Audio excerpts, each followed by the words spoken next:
কে আপনি? যে আমি মেরাজুল হক কাসিমি, ব্রাহ্মণবাড়িয়া। ও, কি বলবো বলেন। ওর ভয়দের যে খারাপ, আজকে যে আসতে পারতেছেন না, ওই শ্রোতাগণ তো উপস্থিত, আমাদের জন্য একটু সান্ত্বনামূলক কথা বলে দিলে ভালো হয় আমাদের। মানে সান্ত্বনা কি বলবো, ওয়েদার খারাপ এটা দেখ থাকি। আর হেলি মহিলাতে যে ওয়েদার খারাপ হইলে যাইতে পারবো না, সমস্যা হইলে হেলিকপ্টার বাদ, তখন তো পিসাবের মতো যা কোন এটাই মানি।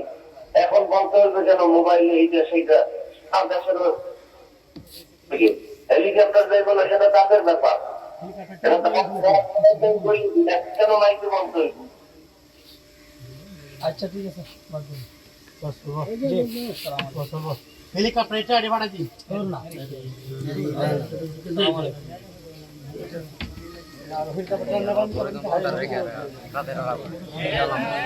আপনারা বসেন, একটু দোয়া হবে, ওনারা বসেন। আসলে কথার নাম ওই হবিস, কথার নাম রবিস। উনি সান্ত্বনামূলক একটা কথা বললে তো সবাই খুশি হয়ে যেত, কিন্তু ওনার কথার মধ্যে টুকার বেশি, জাল বেশি। আচ্ছা যাক, অহন আমরা দোয়া করব। আমরা নেক নিয়ত করছি, সোয়াব দোনের মালিক কেডা? আল্লাহ। আচ্ছা আমরা সোয়াব লাগি করছি না? এই আপনাদের পুতা দিও না, সোয়াব লাগি করছি না আমরা?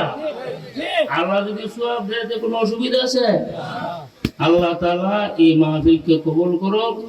এর চেয়ে আরো বড় বড় বক্তা দিয়ে আগামীতে তোরা মাহফিল করবে শীতকালে। মামুন হোসেন আনবে, সাকাউদ্দিন রাজিদে আনবে, এবার যান ওই যে তবলিগ জামাতের এক বক্তা তোরা ওখান থেকে বিক্রি কর, অন্তত 8-10 জন বক্তা আনবে আগামী শীতকালে। ঠিক আছে, ঠিক আছে। আল্লাহ তো আইরুলের টাকার অভাব আছে, টাকার বস্তা হলো আইরুলের টাকা। আল্লাহ কবল করুক, জোরে বলেন আমিন। আসলে আকাশের অবস্থা খারাপ, এখানে উনি আসতে পারতেছে না, এটা তো হলো আল্লাহর পক্ষ থেকে। আমরা আবার কমিটির নিয়ে সমালোচনা না করি যে হ্যাঁ আমরা দাওয়াতই করছি, দাওয়াত দিয়েছে, উনি তো কথাও বলছে, ঠিক না কথা না? দাওয়াতের মধ্যে কোনো অবহেলা নাই, আকাশের অবস্থা খারাপ, উনি আসতে পারছে না। তাহলে এখন আমরা দোয়া করে